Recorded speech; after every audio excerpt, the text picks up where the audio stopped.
आज की इस वीडियो में मैं आपको सुनाने जा रहा हूं पूरी दुर्गा स्तुति। मैं कोशिश करूंगा कि यह पूरी कथा आपको बहुत आसान और भावपूर्ण भाषा में समझा सकूं। अगर मुझसे कोई गलती रह जाए तो मुझे क्षमा करें।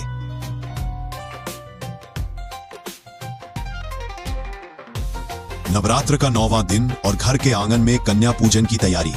फूलों और चुनरी से सजा आंगन, हलवे की खुशबू। रसोई में मां गर्मा गर्म पूरी तल रही थी। पापा सिक्के और गिफ्ट की थालियां सजा रहे थे। चुनरी ओढ़े छोटी छोटी कन्याएं कतार में बैठी थी। उनके पांव धोए गए, माथे पर तिलक लगाया गया और थाली में हलवा पूरी चना परोसा गया। उनमें से ही थी 9 साल की समेरा। वो सब कुछ ध्यान से देख रही थी और अचानक पापा का हाथ पकड़कर पूछ बैठी, पापा, ये कन्या पूजन क्यों होता है? नवरात्र का असली मतलब क्या है? और आप जो रोज दुर्गा स्तुति कहते हो वो आखिर है क्या? पापा बोले, बेटा, नवरात्रों माँ दुर्गा के 9 रूपों की पूजा है। कन्या पूजन इसलिए होता है क्योंकि हर कन्या में माँ का अंश माना जाता है। और जो मैं दुर्गा स्तुति कहता हूँ, 13 अध्यायों में फैली एक महान कथा, अच्छाई और बुराई के बीच की जंग। चलो मैं तुम्हें एक एक अध्याय सुनाता हूँ। बहुत समय पहले एक राजा था, सुरथ। वह न्यायप्रिय और वीर था, पर छल का शिकार हो गया। उसके ही मंत्री और सैनिकों ने उसका राज्य छीन लिया। राजा दुखी होकर जंगल चला गया। वहां उसका मन चैन नहीं पा रहा था। हालांकि सबने उसे छोड़ दिया था, फिर भी वह मोह से मुक्त नहीं हो पा रहा था। जंगल में भटकते भटकते उसकी भेंट हुई एक व्यापारी से। नाम था समाधि। उस व्यापारी की भी दशा दयनीय थी। उसकी पत्नी और बेटे ने ही उसे घर से निकाल दिया था। फिर भी उसका मन अपने परिवार की चिंता करता रहा। राजा और व्यापारी दोनों दुखी मन से ऋषि मेधा के आश्रम पहुंचे। उन्होंने ऋषि को प्रणाम किया और अपने हृदय का सारा दुख कहा। राजा ने पूछा, ऋषिवर, यह कैसी माया है जो हमें बांधे रखती है? जिनसे हमें छल मिला, जिनसे हमें पीड़ा मिली, उनसे भी हमारा मन छूटता नहीं। हे ऋषिवर, बताइए, यह कौन है जो हमें बांधती है? ऋषि मेधा ने उत्तर दिया, राजन, यह सब महामाया का प्रभाव है। यही शक्ति कभी मोह बनकर बंधन डालती है और यही शक्ति कृपा बनकर मुक्ति का मार्ग देती है। उन्हें ही लोग दुर्गा कहते हैं। सुनो, मैं तुम्हें उनकी महागाथा सुनाता हूं। सृष्टि की शुरुआत हो रही थी। उस समय भगवान विष्णु क्षीर सागर में शेषनाग पर योग निद्रा में लीन थे। भगवान विष्णु के कानों के मैल से 2 भयानक राक्षस उत्पन्न हुए। नाम था मधु और कैटब। दोनों अत्यंत विशालकाय, बलवान और घमंड से भरे हुए थे। उनकी आंखों से अंगार निकलते थे और उनकी हंसी से दिशाएं कांप जाती थी। इन दोनों ने चारों ओर उत्पात मचाना शुरू कर दिया। उनका अहंकार इतना बढ़ गया कि उन्होंने सोचा, हम ब्रह्मा को ही नष्ट कर दे और पूरी सृष्टि पर कब्जा कर ले। ब्रह्मा जी भयभीत हो उठे। वे जानते थे कि इन असुरों को हराना केवल भगवान विष्णु के ही बस की बात है। लेकिन विष्णु तो गहरी योग निद्रा में थे। तब ब्रह्मा ने पूरी श्रद्धा से प्रार्थना की, हे मां योग निद्रा, कृपा कर भगवान विष्णु को जगाइए, इन असुरों से हमें बचाइए। देवी योग निद्रा ब्रह्मा की प्रार्थना से प्रसन्न हुई। उन्होंने विष्णु की निद्रा तोड़ी। विष्णु जागे और दोनों असुरों से युद्ध के लिए तैयार हुए। युद्ध आरंभ हुआ। मधु और कैटब इतने शक्तिशाली थे कि 5000 वर्षों तक संग्राम चलता रहा। विष्णु के हर वार को वे रोक देते और दोगुनी शक्ति से पलटवार करते। देवता चिंतित हो गए। तभी विष्णु ने मां योग निद्रा का ध्यान किया। मां की कृपा से उन्हें वह रणनीति सूझी जिससे विजय संभव हुई। विष्णु ने दोनों असुरों से कहा, यदि तुम इतने पराक्रमी हो तो अपनी कोई वरदान शर्त स्वयं तय करो। अहंकार में डूबे मधु और कैटब ने कहा, हमें कोई परास्त नहीं कर सकता। बस यदि हमारी मृत्यु होनी है तो वही हो जब हम स्वयं इसकी अनुमति दें। विष्णु मुस्कुराए। उन्होंने युद्ध का रुख मोड़ दिया और अपनी माया से दोनों असुरों को इतना थका दिया कि वे परास्त होकर बोले, अब हमें मार डालो, पर हमारे वरदान के अनुसार जल में नहीं, धरती पर। तभी विष्णु ने अपना विराट रूप धारण किया, दोनों को उठाकर अपनी जंघा पर रखा और वहां उनका वध कर दिया। इस प्रकार मां की कृपा और विष्णु की पराक्रम से मधु और कैटब का अंत हुआ और सृष्टि सुरक्षित रही। मधु और कैटब का अंत होने के बाद भी बुराई का नाश पूरा नहीं हुआ। कालांतर में एक और भयानक राक्षस जन्मा। नाम था महिषासुर। महिषासुर का रूप विचित्र था। वह आधा भैंस और आधा मनुष्य था। उसका शरीर पर्वत जैसा विशाल, आंखें अंगार जैसी लाल और उसकी गर्जना से धरती कांप उठती थी। उसने घोर तपस्या की और वरदान पाया, कोई पुरुष उसे न मार सके। इस वरदान ने उसे घमंडी बना दिया। धीरे धीरे उसने संपूर्ण पृथ्वी पर अपना अधिकार जमा लिया। फिर स्वर्ग पर आक्रमण किया। इंद्र और अन्य देवताओं की सेनाएं उसकी शक्ति के आगे टिक न सकी। देवताओं को पराजित कर उसने स्वर्ग लोक पर कब्जा कर लिया। देवता भयभीत और निराश हो गए। वे हिमालय पर एकत्र हुए और ब्रह्मा, विष्णु और महादेव से सहायता मांगी। तीनों महादेवताओं के क्रोध और तेज से एक अद्भुत प्रकाश निकला। वह प्रकाश समस्त देवताओं के तेज से मिलकर देवी स्वरूप में परिणत हुआ।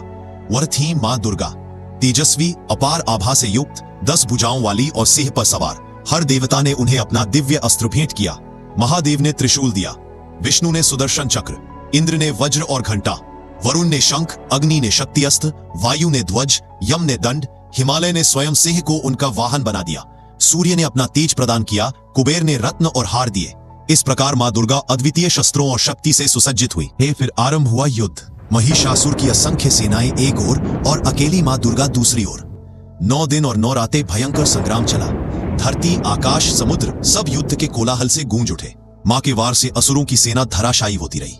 महिषासुर बार बार अपना रूप बदलता, कभी भैंस, कभी सिंह, कभी हाथी, कभी मनुष्य, लेकिन देवी के शस्त्रों से बच न सका। अंततः 10वें दिन मां दुर्गा ने अपने त्रिशूल से महिषासुर का वध किया।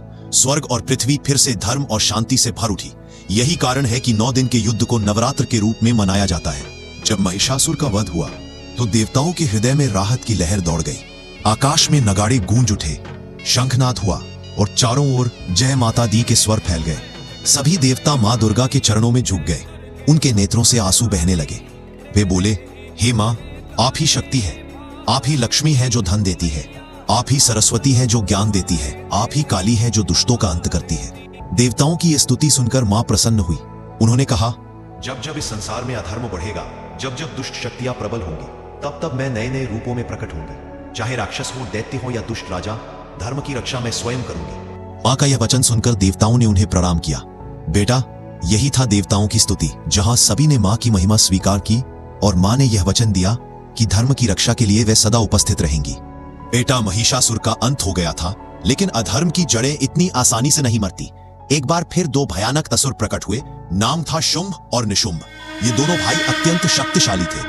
उन्होंने तप करके वरदान पाया था और उनके पास अनगिनत सेना, धन, वैभव और रत्न थे। उनका अभिमान इतना बढ़ गया कि वे सोचने लगे, देवताओं के स्थान पर हमें ही सबकी पूजा करनी चाहिए। जब उन्हें मां दुर्गा के तेजस्वी रूप और उनके सौंदर्य के बारे में पता चला तो उन्होंने अपने दूत भेजे। दूत ने देवी के सामने जाकर कहा, हे देवी, हमारे स्वामी शुंभ और निशुंभ ब्रह्मांड के सबसे शक्तिशाली राजा है। उनके पास असीम वैभव और संपत्ति है। वे चाहते हैं कि आप उनके साथ विवाह करें। उनके पास सोने चांदी के महल हैं, लाखों रथ है और असंख्य सेनाएं। आप जैसी देवी उनके साथ रहेंगी तो संसार में और कोई उनकी बराबरी नहीं कर सकेगा। देवी शांत मुद्रा में बोली, तुम्हारे स्वामी से कह दो, मैं उसी से विवाह करूंगी जो मुझे युद्ध में पराजित कर सके। जब यह संदेश शुंभ और निशुंभ तक पहुंचा तो उनका अहंकार आहत हो गया। वे क्रोध से भर उठे। उन्होंने गरज कर कहा, यह देवी हमें चुनौती दे रही है। इसकी सुंदरता ने हमें मोहित कर लिया था, पर अब इसका घमंड हमें स्वीकार नहीं। यदि यह हमारे साथ नहीं चलेगी तो हम इसे बलपूर्वक पकड़ लाएंगे। यही सोचकर उन्होंने अपनी विशाल सेना तैयार की। पहले भेजा सेनापति धूम्रलोचन। धूम्रलोचन की काया विशाल थी, उसकी आंखों से धुआं निकलता था। वह जहां जाता धुएं से आकाश काला हो जाता, सूरज की किरणें भी धरती तक नहीं पहुंच पाती। कहा जाता था कि उसकी दृष्टि मात्र से ही लोग बेहोश हो जाते थे। जब वह मां दुर्गा के सामने पहुंचा तो गर्जना करते हुए बोला, देवी, मेरे स्वामी शुंभ और निशुंभ ने तुम्हें आदेश दिया है, चुपचाप हमारे साथ चलो। अगर तुमने विरोध किया तो मैं तुम्हें अभी अपनी शक्ति से बांध लूंगा। मां दुर्गा शांत भाव से मुस्कुराई और बोली, धूम्रलोचन, अहंकार मत करो, अभी लौट जा, वरना अपने विनाश के लिए तैयार हो जा। लेकिन धूम्रलोचन क्रोध में अंधा हो चुका था। उसने अपनी आंखों से धुआं छोड़कर मां को घेरने की कोशिश की। पूरा वातावरण धुएं से भर गया, पर मां दुर्गा अचल खड़ी रही। फिर मां ने अपने क्रोध से भरी आंखें खोली और देखते ही देखते धूम्रलोचन जलकर राख हो गया। उसका विशाल शरीर धुएं में ही विलीन हो गया। बाकी असुर सेना ने जब यह दृश्य देखा तो वे कांप उठे। मां के सह ने दहाड़ लगाई और असुरों की सेना पर टूट पड़ा। सह के प्रहार से असंख्य राक्षस वहीं ढेर हो गए। धूम्रलोचन का अंत देखकर शुंभ और निशुंभ और भी क्रोधित हो उठे। उन्होंने शपथ ली कि अब वे और भी भयंकर सेनापतियों को भेजेंगे और हर हाल में देवी को परास्त करेंगे। उन्होंने अपने 2 और भयंकर सेनापति भेजे। नाम था चंड और मुंड। ये दोनों असुर युद्ध कला में माहिर थे। चंड का स्वभाव क्रूर था, उसकी हंसी से सैनिकों के दिल कांप उठते थे। मुंड की आंखें खून जैसी लाल थी और उसका शरीर लोहे सा कठोर। इन दोनों के साथ असंख्य असुर सैनिक निकले और मां दुर्गा के पास पहुंचे। चंड और मुंड ने गर्जना की, देवी, अब तेरा अंत निश्चित है। धूम्रलोचन तो तुझसे हार गया, लेकिन हमें कोई नहीं रोक सकता। मां दुर्गा ने उन्हें क्रोध से देखा। उनकी भ्रुकुटी तनी और आंखों से अग्नि जैसी चमक निकलने लगी। उसी क्षण मां के मस्तक से प्रकट हुई एक और अद्भुत शक्ति, मां काली। काली का रूप भयंकर था। उनकी देह श्यामल, लंबी जीभ बाहर निकली हुई गले में खोपड़ियों की माला, हाथ में खड्ग और त्रिशूल। उनकी दहाड़ से आकाश कांप उठा और धरती हिल गई। काली ने अकेले ही पूरी असुर सेना पर धावा बोला। उनके वार से असुर सैनिक पत्तों की तरह गिरने लगे। काली ने खड्ग उठाकर चंड का सिर धड़ से अलग कर दिया। फिर उन्होंने मुंड को धराशायी कर उसका सिर भी काट लिया। दोनों असुरों के कटे हुए सिर मां दुर्गा के चरणों में लाकर रखा। मां दुर्गा प्रसन्न हुई और बोली, तुमने मेरा काम सिद्ध किया है, अब तुम्हें चामुंडा नाम से जाना जाएगा। इस प्रकार चंड और मुंड का अंत हुआ और असुर सेना तितर बितर हो गई। यह लड़ाई अभी खत्म नहीं हुई थी, क्योंकि आगे आने वाला था सबसे भयानक असुर, रक्तबीज। रक्तबीज को वरदान मिला था, उसके शरीर से जब भी खून की एक बूंद गिरेगी, वहीं से एक नया राक्षस पैदा हो जाएगा। यही कारण था कि सारे देवता उससे डरते थे। जब रक्तबीज युद्ध के मैदान में आया तो उसका शरीर पर्वत जैसा था। हाथ में गदा और तलवार लिए वह गर्जन करता हुआ बोला, दुर्गे, अगर तुझे अपनी जान प्यारी है तो शुंभ निशुंभ के आगे समर्पण कर दे, वरना इस धरती पर केवल रक्तबीज ही रक्तबीज नजर आएंगे। मां दुर्गा सिंह पर आरूढ़ होकर शांत स्वर में बोली, रक्तबीज, तेरा अंत आज निश्चित है। युद्ध आरंभ हुआ।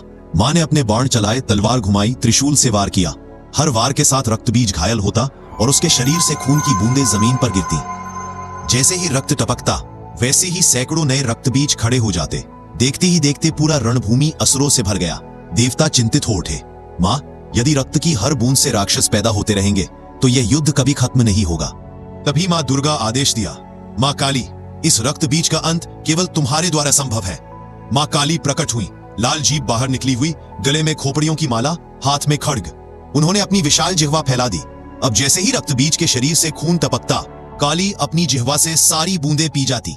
धरती पर एक भी बूंद गिरने नहीं दी। धीरे धीरे रक्तबीज थकने लगा। अंत में मां दुर्गा ने अपने त्रिशूल से उसका हृदय भेद दिया और मां काली ने उसका सारा रक्त पीकर उसे सदा के लिए समाप्त कर दिया। पूरा रणभूमि शांत हो गया। असुर सेना तितर बितर हो गई। देवताओं ने राहत की सांस ली। बेटा, यही था रक्तबीज का अंत। यह हमें सिखाता है कि कभी कभी बुराई की जड़ को ही नष्ट करना पड़ता है, वरना वह बार बार जन्म लेती रहती है। वे जानते थे, रक्तबीज के अंत के बाद असुरों की सेना लगभग हिम्मत हार चुकी थी। लेकिन शुंभ और निशुंभ अब भी घमंड में डूबे हुए थे। उन्होंने सोचा, जब तक हम स्वयं युद्ध भूमि में नहीं उतरेंगे, देवी को हराना असंभव है। सबसे पहले आगे आया छोटा भाई निशुंभ। उसका शरीर लोहे सा कठोर था। हाथ में भारी गदा और भाला लिए वह गर्जना करता हुआ बोला, देवी, तुमने मेरे सेनापतियों को धोखे से मारा है। अब मैं तुम्हें बंदी बनाकर अपने स्वामी शुंभ के पास ले जाऊंगा। युद्ध आरंभ हुआ। निशुंभ ने अपनी गदा आकाश में उठाई और पूरी शक्ति से मां दुर्गा पर प्रहार किया, लेकिन मां ने सहजता से अपने ढाल से उसका वार रोक दिया। फिर अपने त्रिशूल से प्रत्युत्तर में वार किया। निशुंभ पीछे हट गया, परंतु उसका क्रोध और बढ़ गया। युद्ध घंटों तक चलता रहा। निशुंभ बार बार देवी को पकड़ने की कोशिश करता, पर मां दुर्गा का हर प्रहार उस पर भारी पड़ता। आखिरकार मां ने अपने भाले को दिव्य शक्ति से भर दिया। उन्होंने निशुंभ के सीने पर सीधा वार किया। भाला उसके हृदय को भेद गया। वह पीड़ा से कराहता हुआ धरती पर गिर पड़ा और वहीं उसका अंत हो गया। देवताओं ने आकाश से पुष्प वृष्टि की। चारों ओर जय माता दी की गूंज फैल गई। लेकिन अभी सबसे बड़ा संग्राम बाकी था, क्योंकि अब आने वाला था उसका बड़ा भाई शुंभ। निशुंभ के मारे जाने के बाद अब युद्ध भूमि पर आया उसका बड़ा भाई शुंभ। वह दोनों भाइयों में सबसे बलशाली और सबसे अहंकारी था। उसकी ऊंचाई पर्वत जैसी और उसका कवच बिजली की तरह चमकता था। शुंभ ने गरज कर कहा, दुर्गे, तूने मेरे सेनापतियों को, मेरे भाई निशुंभ को मार दिया, लेकिन याद रख, तू अकेली नहीं लड़ रही। तेरे साथ अनगिनत देवियां खड़ी है। अगर तू सच्ची वीर है तो अकेले मुझसे युद्ध कर। मां दुर्गा मुस्कुराई और शांत स्वर में बोली, शुंभ, ये सारी देवियां मेरे ही रूप है। मैं ही एक हूं और मुझसे ही सब शक्तियां प्रकट हुई हैं। यह कहते ही मां के साथ खड़ी सारी देवियां धीरे धीरे उन्हीं में समा गईं। अब रणभूमि में केवल मां दुर्गा और शुंभ आमने सामने खड़े थे। फिर आरंभ हुआ महायुद्ध। शुंभ ने अपनी गदा उठाई और प्रहार किया। धरती कांप गई, पर्वत टूट गए। मां ने अपने त्रिशूल से उसका वार रोका। वह तलवार लेकर झपटा। मां ने ढाल से रोककर उसे दूर फेंक दिया। युद्ध आकाश तक पहुंच गया। देवी सिंह पर सवार होकर बादलों के बीच लड़ी। शुंभ अपनी माया से कई रूप बनाकर हमला करता, लेकिन मां दुर्गा हर रूप को काटकर नष्ट कर देती। घंटों चला यह भीषण संग्राम। आकाश में बिजली चमक रही थी, धरती पर गरजते नगाड़े और चारों ओर भय और आश्चर्य से भरे स्वर। अंततः मां ने अपना त्रिशूल उठाया और पूरी शक्ति से शुंभ पर प्रहार किया। त्रिशूल उसके सीने को चीरता हुआ आर पार निकल गया। शुंभ ने अंतिम बार चीख लगाई और धराशायी होकर मृत हो गया। देवताओं ने जयघोष किया, जय मां दुर्गे, जय महाकाली, जय चामुंडा। आकाश से फूलों की वर्षा हुई। स्वर्ग और पृथ्वी में फिर से धर्म की स्थापना हुई। माँ दुर्गा मुस्कुराई और आशीर्वाद दिया, जब तक धर्म है तुम बने रहोगे, और जब जब अधर्म बढ़ेगा मैं नए रूप में प्रकट होकर उसका नाश करूंगी। जो व्यक्ति संकट के समय सच्चे मन से मुझे पुकारेगा, चाहे वह गहरे अंधकार में फंसा हो या हजारों शत्रुओं से घिरा हो, मैं उसकी रक्षा अवश्य करूंगी। जो मेरा स्मरण करेगा उसे बुद्धि, बल और विजय प्राप्त होगी। ऋषि मेधा से माँ दुर्गा की यह कथा सुनकर दोनों के हृदय में गहरी भक्ति जाग उठी।